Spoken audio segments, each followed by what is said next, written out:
Le nouveau boss de la mid-card, Seth Rollins. Ce qui me fait rire avec ça, c'est qu'en fait, il y a quelques mois, j'avais fait un live où, suite à la blessure de Rollins à Crown Jewel, du coup contre Cody, en gros, je disais que ce bâtard, il allait mid-carder en babyface. Parce que forcément, en fait, il n'allait pas faire la road à Mania 42, donc 2026. Donc, forte chance pour que, regardez qui est champion du monde, c'est Monsieur Punk. Sauf qu'il faut caler Reigns. Cody, c'est dans le main event. Et regardez, là, aujourd'hui, ils sont en train de faire quoi? Ils sont en train de faire visiblement un Cody Orton qui a l'air de se profiler. Donc, les titres majeurs sont occupés par des main eventers. Et ils vont prendre les main events des deux nuits.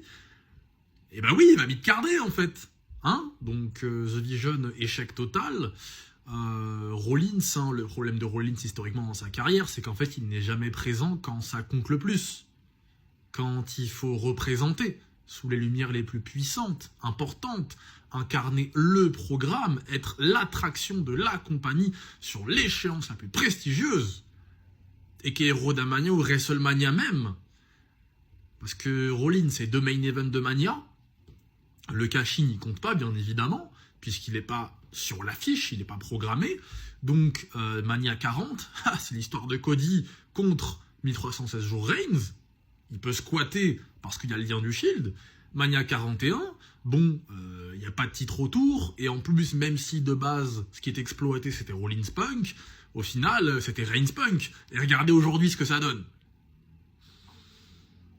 Monsieur, il n'est pas là quand on compte sur lui sur les moments les plus importants parce que Prover, le ring, les moves, trop dangereux, trop veut montrer, trop et voilà. Et en plus là, ce qui n'arrange pas les choses, bien évidemment. Après, même si l'élément déclencheur de aujourd'hui Rollins mid-card babyface, c'est le fait qu'il ait voulu faire le Prover à Crown Jewel avec son cost-to-cost headbutt dégueulasse, tout simplement. Blessé, donc forcément, en plus, ils ont choisi l'angle où ses petits se turnent contre lui. Donc forcément, ces petits, c'est des méchants, et lui, il doit revenir en gentil. Sauf que du coup, entre-temps, il faut un mec pour représenter, ils ont pris Punk, donc Punk, c'est lui qui porte le main event, sauf que forcément, Punk n'a rien à voir avec eux. Et donc si Rollins revient, comme là il est en train de le faire, déjà c'est babyface, et en plus il n'y a pas d'enjeu vu qu'il n'y a pas de titre, c'est contre des petits, des rookies, et donc c'est mid-card.